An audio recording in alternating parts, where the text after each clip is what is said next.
Oh, all right. Three after, no one else looking like they're trying to join. We'll kick off. So, welcome everyone to one of our last few webinars of the FNL24 season. So, today's webinar is on build and assembly. We have it presented by Adrian. We're very thankful to have him join us today. Uh, the, our slide we always include contact information if you guys need to reach the tech team, the admin team, or just trying to reach somebody with questions. Feel free to reach out to us. And I believe with that, I will hand it over to Adrian. Yeah, so Floor is welcome yours. everyone. I'm Adrian Geithner. I've been doing high power rocketry for over a decade. I have competed in a large variety of competitions. I didn't compete in FNL, but I competed in CRL, which is kind of goes on at the same time. It has some similarities, as well as a variety of other competitions throughout high school and my college career. And now I'm just a hobbyist. I work as a mechanical engineer, and I do rockets in the afternoon for fun. So with that out of the way, this is a rough example of a traditional dual deployment high power rocket. Kind of going from the bottom up, you have the fins, which are mounted through the wall. That's going to be a word or a phrase you hear me saying a lot. There are fin slots cut in the airframe tube. So there's the main airframe tube and the booster section. Do we call it the booster section? I forget the verbiage that we typically use for FNL teams. Yeah, you got it right. Booster section, wonderful. And they get glued to the motor mount tube. So the motor mount tube is going to be the tube that directly holds your motor. So that having the fin tabs go through the wall and glued directly to the motor mount tube greatly increases the strength, and we'll touch more on that later. So kind of continuing down with the internals along the bottom of this slide, we have this one shows a piston, which is one method for protecting your parachute. Personally, I'm not a huge fan of it, but it's one method. Then the drogue parachute you have, which is in the booster tube directly above your motor mount tube. This is done so you can use the deployment charge built into your motor as backup. One thing Frank wanted me to touch on that we had an issue with last year is one team glued a bulkhead directly above their motor mount tube, and their ejection charge from their motor couldn't deploy their parachute, and that caused them to have a failure. So important to note that needs to be in there. Moving up from there, we have the coupler section in the middle. This will have a switch band on it, and this is where your electronics live. So looks vaguely like this, and then your electron. We'll cover this more in detail later, but here's like an electronic sled that will slide inside of it. Above that, so on either side, you have each of your parachutes. You have your main parachute. So the drogue, as you guys know, comes out at apogee and gives you like the main, like the largest portion of your descent will be under drogue, and then you deploy your main closer to the ground. It's what the parachute you land on. Probably you guys will also, if you're deploying a payload, you'll have it with your main, but that's up to you guys how you implement that.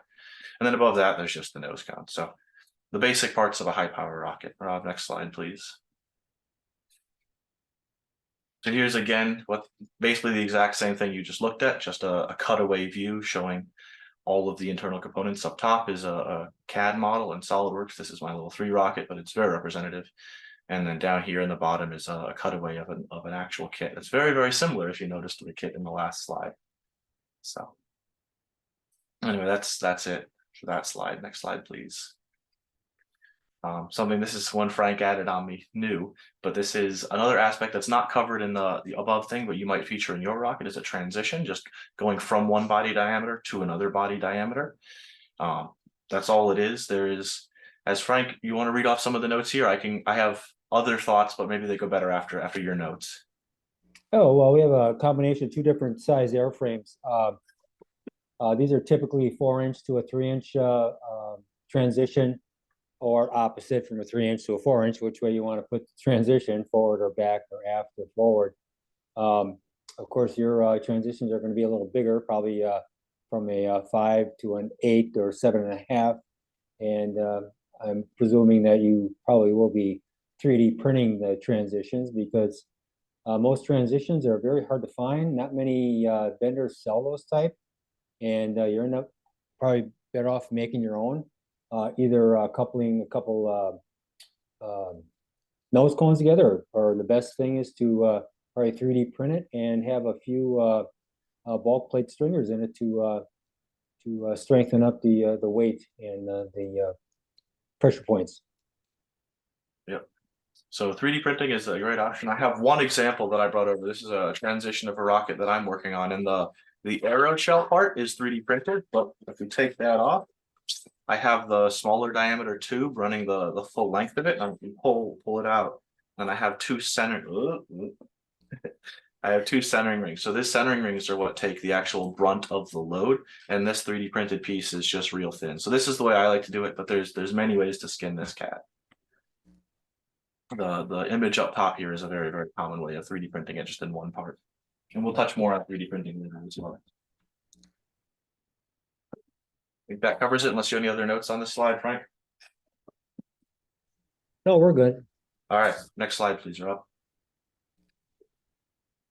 So going back to the regularly scheduled presentation here, when you're attaching components together, you're primarily going to be using epoxy to do so, but there are other adhesives you can use. So what's important when you're going to attach two components together is to select the right adhesive. So if you're attaching, wood to cardboard, or two pieces of wood to each other, wood glue works great. CA or titanium acrylate or super glue also works great, but it's more for tacking things in place before you come back and do a solid epoxy joint. And then there are two different types of epoxy. There's structural epoxy and laminating epoxy. And the difference between these two types is that the structural epoxy actually it's a bit thicker, so you can lay a good fillet with it. Like along here, we'll touch more on fillets later. Up, that's not whatever. And laminating epoxy is a lot thinner, and it's used for composite layups if you were to do a fiberglass or carbon fiber reinforcement. Again, we'll touch more on that later. And you can even add a thickener. So West System is a common brand of laminating epoxy, and they sell thickeners that make their laminating epoxy into more of a structural epoxy you can use to make fillets and everything. But almost more important than selecting the exact right brand of epoxy is doing proper surface prep. So if you have really, really good epoxy and horrible surface prep, you'll get a much, much worse bond than if you have amazing surface prep and pretty crummy epoxy. So kind of some rough guidelines here is if your cardboard tubes that you're using come with a shiny glassy layer on the outside, you got to remove that, either peeling it off or just sanding it off. Remove the surface from grease or oil. So if you're just touching it with your bare hands, your hands have grease on them. So you try to wear gloves and wipe it up with acetone or isopropyl alcohol, and lightly sand it, and then wipe the sanding dust off with some more isopropyl alcohol or acetone or whatever you're using to degrease it. That's it for this slide. On to the next slide. So probably where the most epoxying will be done is in your fin can. This is where we mentioned earlier with through the wall fins. So here you can see a zoomed in version of this cutaway on the left. I'm pointing with my mouse, but Rob, you're presenting, so you guys can't see where I'm pointing. Anyways, on the left, you can see how there is both an external fillet on the outside of the rocket, but then also on the inside of the rocket, there's another fillet that goes between the fin and the motor mount tube. And then also you have the fillets around the centering rings as well. So in this example, the body tube is gray, and then the centering rings are wood, but the fin is G10 fiberglass, just to kind of give you a layout of what's going on there. And on the right is what it looks like externally. You can't see all these details, but the same things are going on inside. And basically every single one of your rockets should have this design where it's significant strength added to have through the wall fins like this. Going on to the next slide. So starting with how do you get those fins? Some of you guys are building just stock kits, so those will likely be laser cut out or CNC routed out. That's on the right. You can kind of see an example of some fins I cut out. You can see an example here. We'll touch on this more later, but here there's these tabs on the fins, and then the centering rings. Those are for aligning the fins as well. So you can do neat things like that if you're using CNC manufacturing to make your fins. But if you're just using a stock kit, there's plenty of other ways to do alignment. And some stock kits will even feature these alignment guides. On the left is just some G10 fins, and for these ones specifically, I cut them out with a bandsaw. But you can use basically anything. A hacksaw works fine. If you have to, going from no budget to finding something to cut fiberglass, my recommendation is going to be a cheap jigsaw and a carbide burr bit for it. It works quite well. And then whenever you finish your stack of fins, clamp them all together and sand them all flush to the exact same dimensions. That's what I got for cutting flat components. Next is cutting fin slots. So if you have your body tube and you have your fins, but you need to cut the slots in the fins. So the tool that I always recommend for this is, depending on if you're using cardboard or fiberglass. So if you're using cardboard, I would recommend just a sharp X-Acto knife. And if you're using fiberglass, I would recommend a Dremel, as shown there on the left. And anytime you're cutting fiberglass, as you can see in that picture, make sure you're wearing good breathing protection. That's kind of the bare minimum there. It's just one of those cheap masks, but you can get even better than that. As for marking the fin slots, it's probably the most important part, because if you're just cutting it, you may or may not get where you want. So you got to make sure to mark it carefully and then go slow and carefully cut the line. So I recommend using these like extruded angle. You can get aluminum pretty cheap at the hardware store. And then you just take this, which is a tube I have, and you lay it along the tube, and that automatically, ooh, focus please. Oh, well, yeah, there's a picture of it there as well. So you lay it along the tube and this will automatically mark straight up and down the tube. There's also a couple of like triangle shaped rulers that do this, or the old Estes trick of doing it on the door frame anywhere works quite well as well. So however you mark it, just make sure you fully mark out the slot and then cut it with either your X-Acto knife or your Dremel or wherever. And it's okay if you cut a little bit outside the lines. Your clearance is the width of your fillet. As long as your fillet covers it up, no one will ever know. So, next slide, Rob, please. Yep. So here is the internal part of the motor mount assembly. You're going to be generally you glue the centering rings to the motor mount first. So you do fillets on each side of the centering ring as well. And as you can see here on the right, we'll touch more on this later, but I have some special alignment guides in there to hold my fins in alignment. But we'll touch on that later. I think the next slide even. Next slide. Oh, here we go. Yeah. So then once you have your centering rings attached to your motor mount, you can choose. There's two different ways to do internal fillets that are there's a lot of different ways, but there's two kind of groups. You can do internal fillets after the fins are tacked in, or you can do the internal fillets while they're still outside of the rocket. So here's two kind of examples. On the left is kind of the more traditional way of doing it, and this is pretty easy to do if you have a lot of room to work with. So I know we're building a lot of larger rockets this year, so we'll have a lot more room to work with. So if you ever find yourself building, let's say, a 3-inch rocket with a 54mm motor mount, there's not a ton of room in between the motor mount and the fins. So you might have an easier time if you attach the fins first, do all those fillets, and then slide it in. So here I kind of have an example of doing that, where it's ready to go rocket, but I pulled it out so I can do 6mm fillets. And all this means is I had to cut the fin slots all the way to the back, which does reduce the strength a bit, but once you glue it back on the rear centering, it's really good. As for doing them when they are inside the rocket, you glue your fins in and you get your fin alignment at that stage. And then you come back and you either take the rear centering ring off, or you can drill a hole and inject laminating epoxy. There's another common way. I'm not going to cover that much today, but if you want somebody to look up injected fillets, and that'll get you there. The method on the left with the rear centering off and you're sticking a stick in there is basically the common way of doing it. And that's what I recommend for most teams this year, because you'll have a lot of room to work with because you have a large rocket. Next slide, sorry, Rob.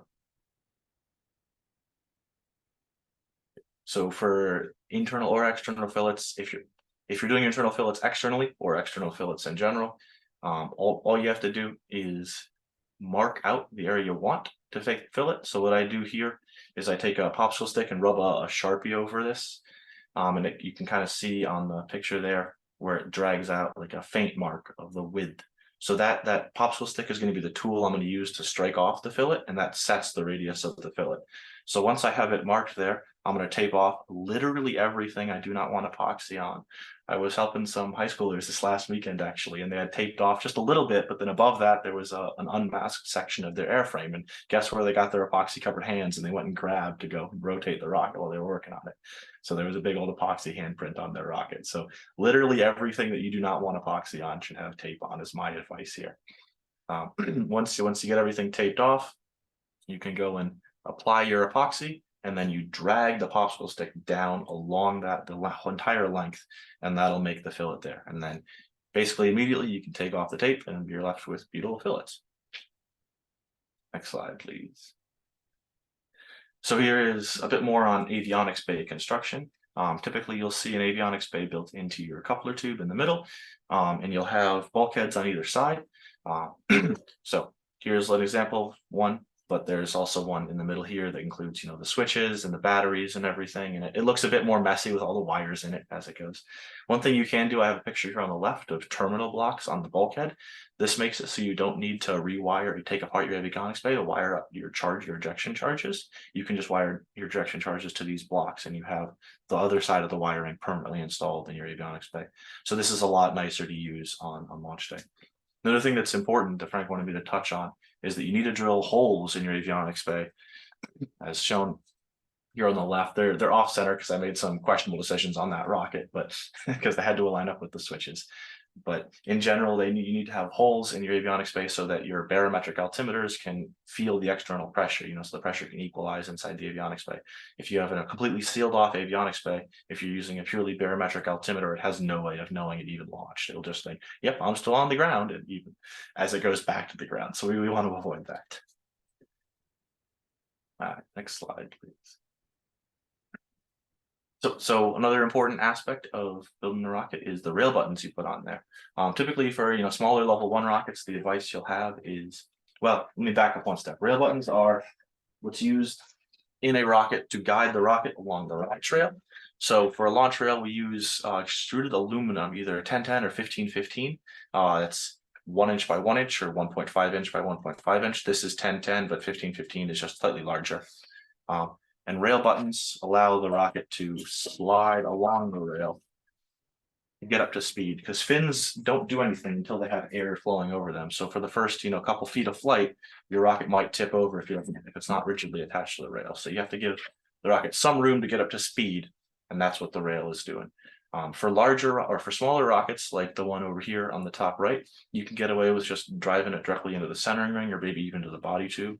But for larger, heavier rockets, you definitely want something more for that screw to grab into. So one thing that's there are two approaches that are very commonly done.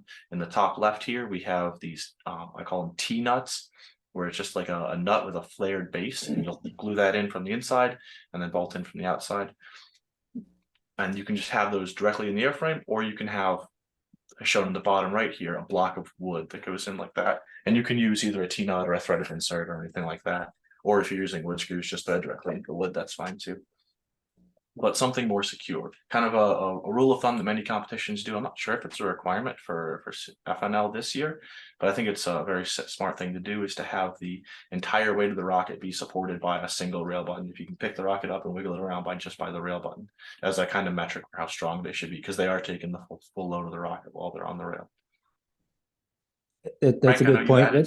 Go ahead. That's a good point. Good point, Adrian, about making the rail button construction robust. Yep, for sure. So you added some notes about some aluminum collar design here as well. I'll let you take the lead on presenting that. I'm kind of mentoring the UWM US rocket team, and they're doing the same thing with a hammerhead type payload.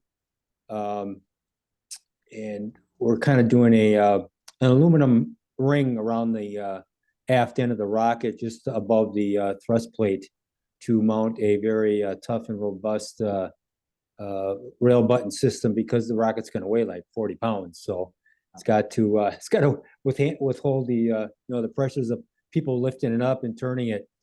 Plus, we designed, and if you wish to design something, a block that fits in between the rail and the rocket, so you're not picking it up so far, or just rests on that block as a guide as you're sliding the rocket onto the rail.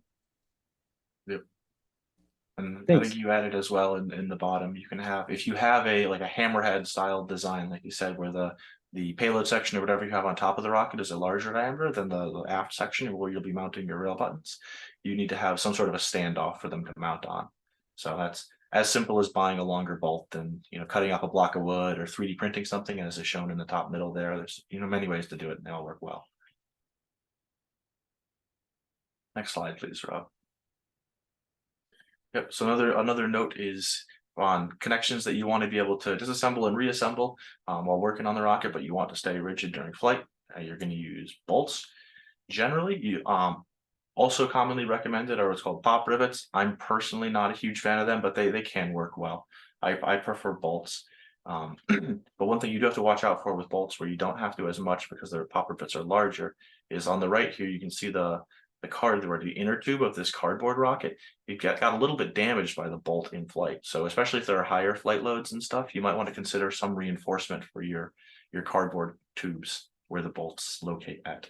Another important note with bolts is not everyone is perfect. So if you mark out your holes 180 degrees apart, they might be only 179 degrees apart, or you know, it's not exactly 180. So draw. Let's see. Here we go. Draw an alignment mark. So you can see here I have like 2 dashes here, and then I have 3 dashes for this side to align on this side. And then up here, I have just the 1 dash to align over here.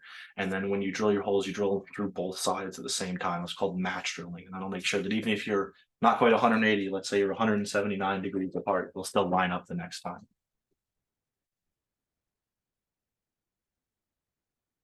Next slide, please, Rob. So another thing that's, you know, kind of an auxiliary part is the motor retention. Motors come with a thrust ring to prevent them from flying through your rocket, and you did solid through the wall internal construction, so that's robust enough, and that'll prevent them from flying through the rocket. But you got to have something in there when the ejection charge goes off at apogee, or you know, a little bit after, probably if you're not setting it. The ejection charge will be pressurized, will pressurize your entire compartment, and that pressure will also be pushing back on the motor. So you'll need something to prevent the motor from flying out backwards. And this can be as simple as in the top right, I have what's called a mirror clip or a Z clip. These are sold in hardware stores for mounting mirrors to walls. Make sure you get the metal ones. They also sell plastic ones, but they can just hold it on as you see there. That's probably for maybe smaller motors than we're dealing with in these competition. So you might want something more like on the bottom right, where this is a, you know, nicely CNC machine piece of aluminum, but you can, you know, cut something like this out of plywood just as well. Or on the left is, you know, what I really like to use on a lot of my rockets that I want to use again and again. It's called an Aero Pack. There's a couple different brands of these, but Aero Pack are kind of the original, and they have, everyone uses their name to refer to the category. It's a screw-on retainer. So the way this works is if you have your rocket and then you take the motor, slides in, and you glue on this threaded part, this black section, or hello, before, and then where is the cap? Just screws on. So it's super easy to use on the day of launch. It lets you recycle between flights faster and get onto the pad faster and everything. So it's, if you can, they're not too expensive. I recommend grabbing an Aero Pack, or you know, there's a couple other people that sell them. Block sells their own screw-on motor retainer. A couple other places they sell them as well. They work quite well. Block is out of those type of retainers. They are going. They are okay. They are going to Aero Pack just to cover their, you know what? Okay, let's see. Rocket Dot Supplies. No, not Rocket. Yeah. They have some. Let's see who else sells them. I know who makes the slimline ones. Is that Giant Leap? Yes. Not confident. Okay. Yeah, so there's other options out there as well. You don't need to specifically get an Aero Pack branded one, but the Aero Pack branded ones are quite nice, you know, and they're kind of the default. Anyways, next slide, please, Rob. So kind of the finishing touches, there's a few notes on painting your rockets. Generally speaking, most, you know, off the shelf, if you just go buy a can of spray paint from the store, it'll work well, but make sure it's listed on there that it works with, you know, plastics, wood, that kind of stuff, you kind of general purpose stuff. You don't want something that's specialty for metal or specialty for X, Y, or Z. And again, kind of similar to epoxy, it's a lot of the work that you do is kind of worthless unless you do good preparation ahead of time.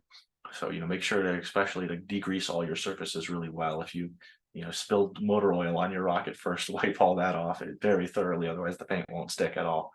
And just essentially, other than that, follow the directions on the can. So multiple light passes, and then try to get the temperature range. I know it's not always, you know, you got to work with what you got, but if you can, hit the temperature range on the can. And if it's higher temperature, you can go faster between coats, and if it's lower temperature, you have to wait a long time for the coats to dry. But that's my general advice on painting.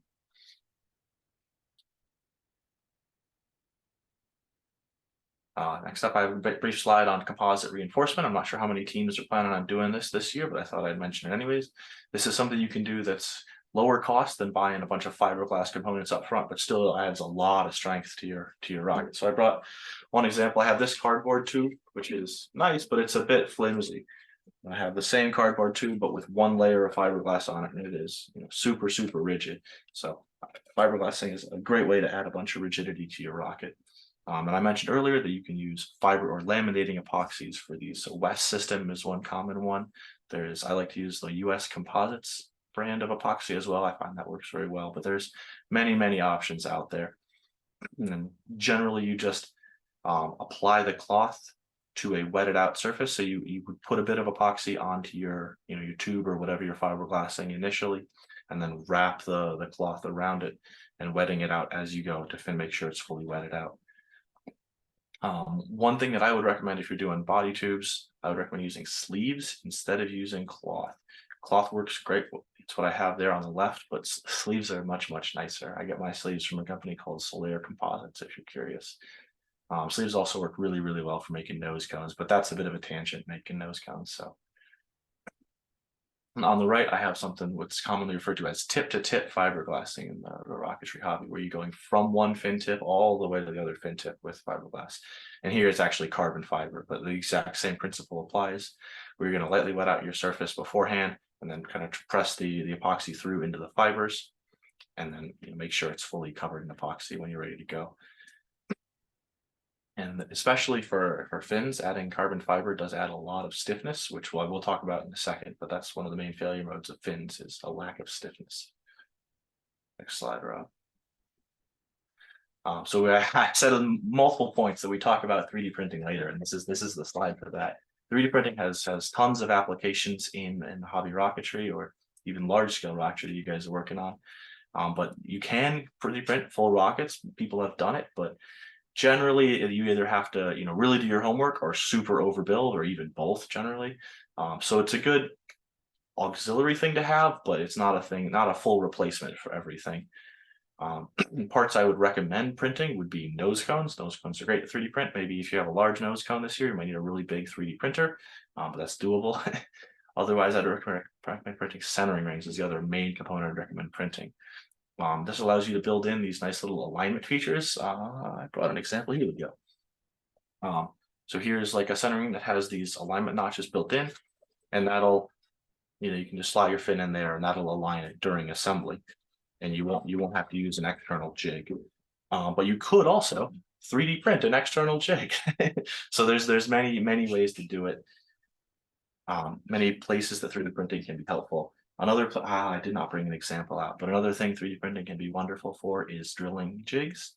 So if you want to try to get your holes exactly 180 degrees apart, you can 3D print a jig that slides around the outside of your rocket and lets you line up your holes to drill through. I suppose I'll mention other methods of alignment here. This is kind of what's commonly used. This is one from Wildman, but it just aligns the fins like this. You don't need to buy a special one from Wildman, though they are quite nice. You can just make your own. Print out a sheet of paper and glue it to cardboard and then cut. Hello, maybe. It doesn't want to focus, but you can get the idea, where it's just a sheet of cardboard with a paper glued to it, and then I cut along the lines. So methods like that will ensure your fins are perfectly aligned, and it's really quite easy. So eyeballing it does work, but can also not work. So don't take a chance. Just use a jig. They're really easy.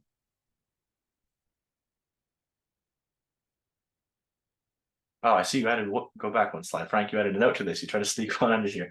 The motor mount is one exception. It must be COTS and can't be 3D printed. That is actually a really good note. Motors can get quite hot. I think somewhere around 220 is the limit off the top of my head, degrees Celsius, which is, if you're familiar with 3D printing, that's the temperature you print at. So if your motor gets that hot, your entire printed parts will melt if they are in direct contact. So you use a cardboard or a phenolic tube that insulate the parts from the heat. That's very important. Did you have anything else to add on that, Frank? All right, sounds good. Next slide, please. Yeah, so as I alluded to earlier, we're talking very briefly about some failure modes in rocketry and how to prevent them. One thing you see pretty common is just recovery attachment failure, whether this is the recovery line itself breaking, or surprisingly common, teams forgetting to attach one quick link. So this is something that we should have on every single checklist, is to make sure that every point the parachute and the shot cord is attached to is actually attached. Another thing that can happen is drag separation. So if you have, for instance, really thick fins, the difference of the pressure of drag on the lower section of your airframe versus the upper section of your airframe can be enough that those fins get pulled off immediately after the motor stops burning. And that'll deploy your parachutes while your rocket's going as fast as it's going at burnout. And that can lead to something that's shown here on the right called a zipper. And it gets the name from kind of the shape of it zigzagging back and forth, but it means your shot cord cut entirely through your airframe. So that'll happen when you deploy it at too high of a velocity, whether it is from drag separation or from, hypothetically, if you weathercocked super badly, like you arced over super badly and you were going really fast horizontally at apogee, can also cause that. Methods to prevent drag separation are to drill a vent hole or to use shear pins. I personally prefer to use shear pins, but many people will swear by using a vent hole to equalize the pressure inside there, because that will only prevent the pressure separation as you go up in altitude. It gets lower pressure, so you'll have the pressure in ground level pressure, 15 psi or whatever inside your rocket, and by the time it gets to apogee, it's only going to be 13 psi. Or you can look up the exact numbers, but so if you do the math on a 5-inch bulkhead or whatever, that's a lot of pressure, hundreds of pounds of pressure. So if you drill a pressure hole, that can help alleviate that. But I would still recommend using shear pins on both sides. Another thing that can happen, I alluded to earlier, is fin flutter. And my friend Max actually got some great pictures of this rocket down here on the bottom right. You can see it has these two fins off to the side, but then it has 4 fins that are not quite straight anymore. They're really going there. So this will happen. This is kind of like a flag fluttering in the breeze. This is the same thing. It'll happen to a sheet of fiberglass or sheet of wood, just the same. Just have to be going up quite a bit faster. So there are programs you can use to analyze fin flutter, and that'll tell you, yeah, you should use a stiffer material for your fins.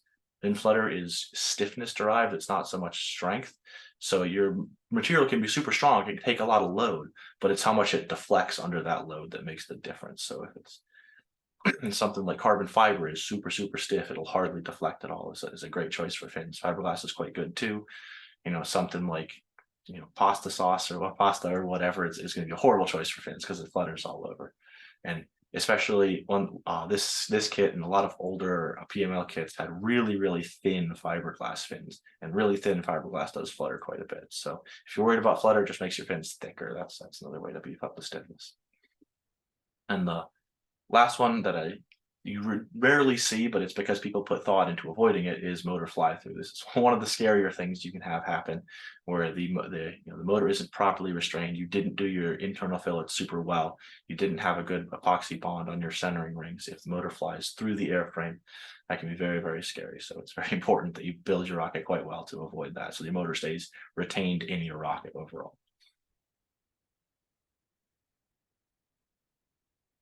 Next slide, Rob.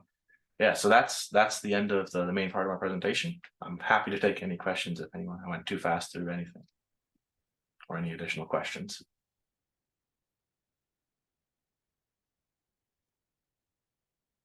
And I'll just interject a small note, just a reminder mainly for all the teams. You guys are welcome to look at future milestones. The flight readiness review checklist includes a lot of these main points for you guys to go back and review. So it'll be a good way for you guys to check as you're working through, like, have we thought of this? Have we thought of that? Make sure that you're avoiding a lot of these problems that we end up encountering from launch weekend. So it's another resource that we have available that'll help you guys avoid some common problems.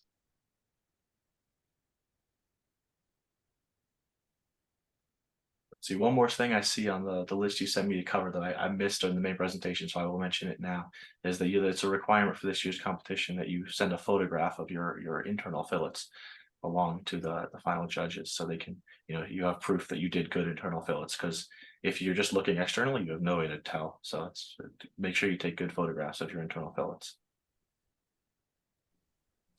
Yeah, make sure your epoxy has been cured. It's not gummy or anything. If it is, remove it and redo your fillets or your fin attachment or your motor mount rings. Make sure the epoxy has cured properly to a hardness. Yep.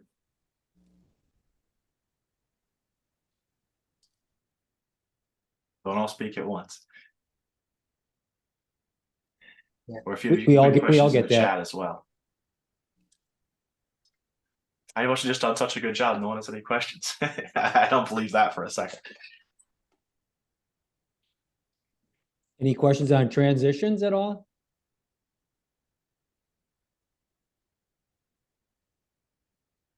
Come on, I know there's gotta be some questions. Right? They're scared.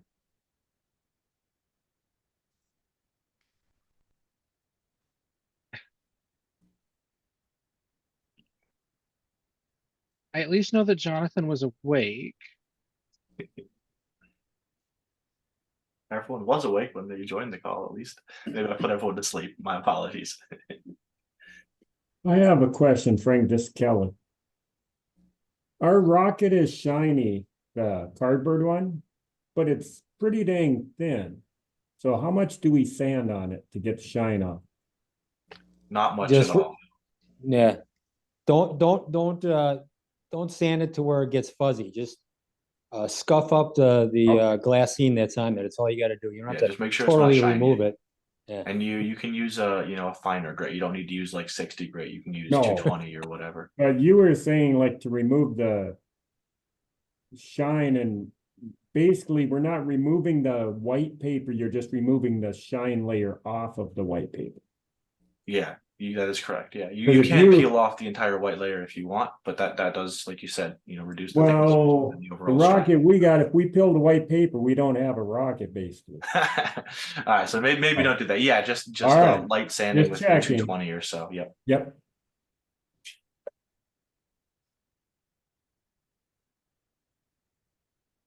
It sounds like your rocket might be a good candidate for fiberglass reinforcement if you decide to We're take it. not talking about that because that would be like, I got to deal with Frank. I don't want to wreck what we're doing. What? I'll leave that to No, other teams are online, Frank. I can't give out what we're doing. you. All right. I get it. I kind of depend upon that. Hey, this is Scott Kogel. Adrian, what we're looking at buying additional stuff for our kit or getting our kit in. And the rocket supply, for a 4-inch rocket, what's that typical ID of these kits? Oh, I don't know. You'd have to look on the manufacturer's website for whatever tube you're getting. Rocketry sizing is infuriatingly inconsistent. I think the ID of standard 4-inch tube is somewhere around 3 7/8, but you'd have to look on the exact tube that you're using from that manufacturer. So if it's a lock kit, you'd look on Lock's website, or So you're Aperture's website in general has pretty good dimensions. Right. So make sure. Yeah, So you got to be careful of mix and match. And then, Yeah, the inside diameter of a lock tube is 3.9. 3.9 Okay. inches. Yeah. Okay. Yep. Perfect. Thanks, Frank. And Thank you. Adrian, we had a question from the chat. Shamisa was asking about your recommendation on carbon fiber again. She missed the name. The place that I like to buy my composite supplies is called Soler Composites, SOLLER Composites.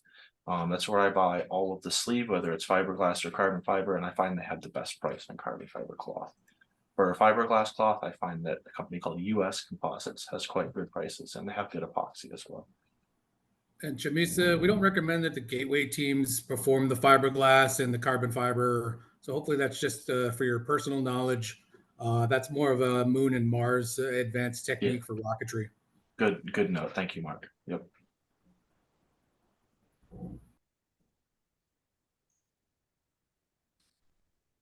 And then there was a question about, do you have any advice for custom transition sections? Yeah, so I shared my example of how I like to do that earlier, where you have, whatever the smaller diameter tube you're using, you can cut centering rings to fit, outside of that tube and then inside of your main tube, and then glue those in. And then you still need some sort of external aero shell. So for this specific one, I used a thin, it's called spiral base mode. You just print one layer around on a 3D printer. If you don't have access to a 3D printer though, there are many other ways to do this. When I was in high school, we were struggling with this for, one day, and our mentor came back in with the traffic codes. Here, use this. So we cut up the sections off the traffic code and used that as just the aerodynamic section. But the structure was provided by this internal tube with the centering rings. That's my recommendation. Properly bonded centering rings to transfer that load. Hello, I had a question regarding the fins. Yep. I was wondering, what's the best way to go about making them? Like you said, CNC and laser cutting. But should we like consider having like an airfoil, so making it more complex than it normally is, or how should we go about that? You can simulate in your simulation program of choice, whether it's OpenRocket, RockSim, or RAS Aero. RAS Aero gives you the most finite control, but the user it's less user friendly than either OpenRocket or RockSim. You can simulate the effects of how much of a difference does it make if you just round over the edge versus you sand in a full proper airfoil. And generally, the difference between rounded and airfoil is pretty minimal, especially when the competition goal this time around isn't all out altitude. So it's maybe you can choose to spend hours and hours and hours perfectly sanding an airfoil into your fins, but the return on investment may not be there. And to clarify, teams, RockSim is Yeah. the required simulation tool, not the other tools that they mentioned. Yeah, so you can use those external tools, and maybe they'll give you more knobs to tune, and you can see the effect that has, but make sure that whatever end thing you end up with is reflected in your RockSim. Besides checking the cure nature of your fillets, what are other good tests to evaluate your construction? Stand on the fins. Don't do that. Yeah. It's generally for the style of rocket that you're building. If you can just put forces on it by hand, that's generally good enough to evaluate the rockets that we'll be building for this competition.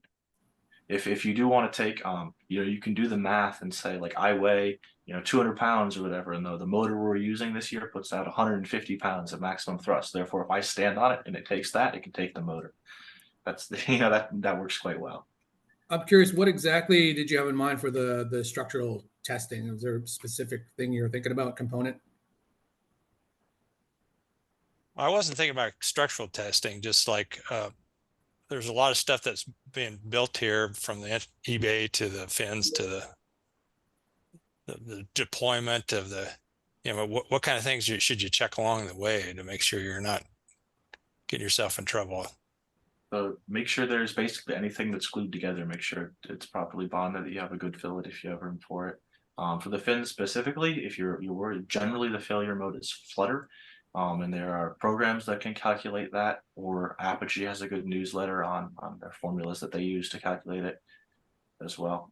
The program that I use is unfortunately not available these days, but you Right. can find it if you know where to look. Yeah.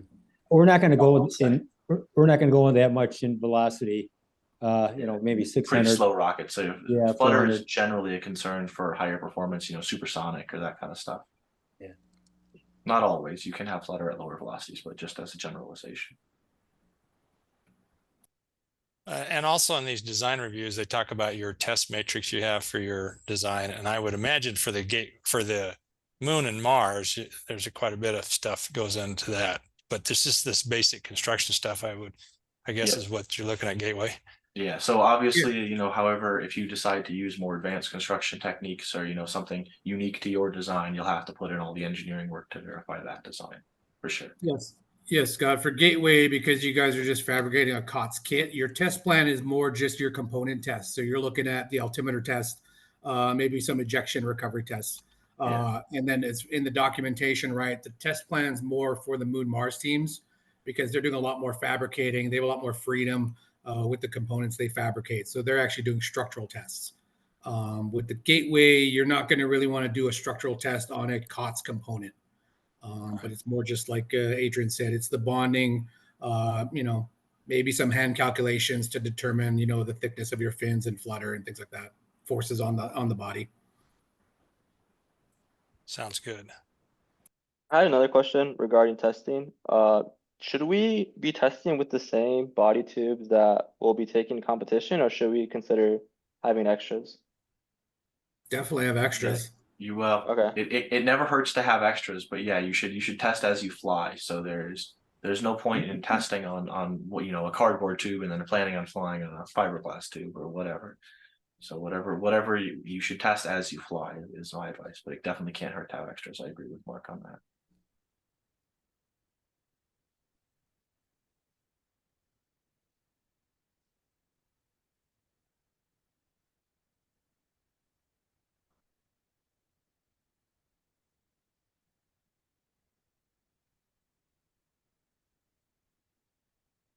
Any other questions?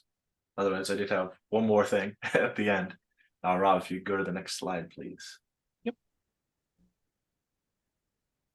So this is just kind of an end things to leave you with as well. Some more, resources for you to look at.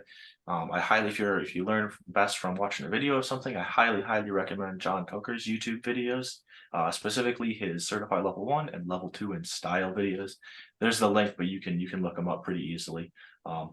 I personally find that I can't really sit through them unless I turn them to like 1.5 times speed, but he does a great job covering everything and all the detail you want to know, especially the process of doing internal fillets, which can be a bit foreign to some people.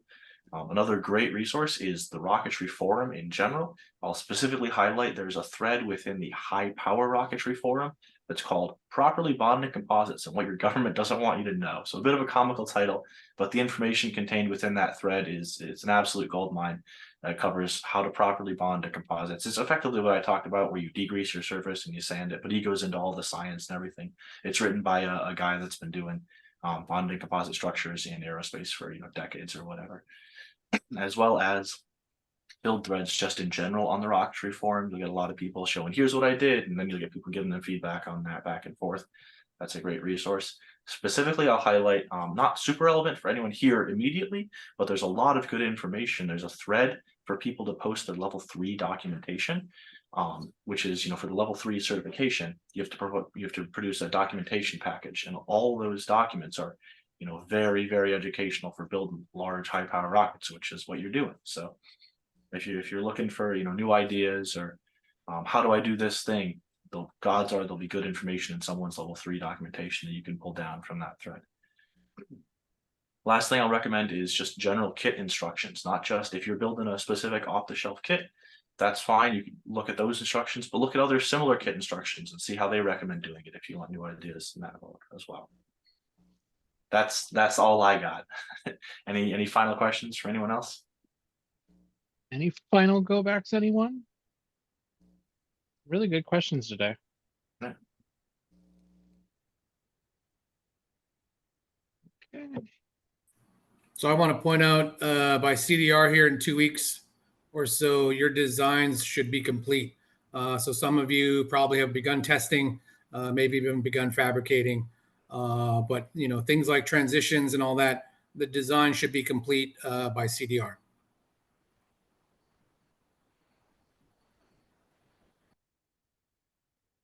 And if you're tripping on stuff and can't figure some things out, like your rock sim or other pertinent things for your rocket design, contact me or Mark.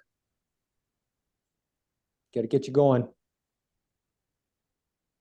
And then I think if that's it for this presentation, I'll just give a quick reminder. Don't forget the patch contest. Submissions are due on Monday for any team that's interested in submitting one. Oh yeah, and I want your motor choice, please. So make sure you get those in. If you're having trouble with that, reach out to Frank, myself. We'll help make sure you have that in. It's a weird quirk. This year we're having a 10-week delay on order, like getting the motors in. So if you don't get us a motor in, we may not be able to have a motor for you on launch weekend. So, all right.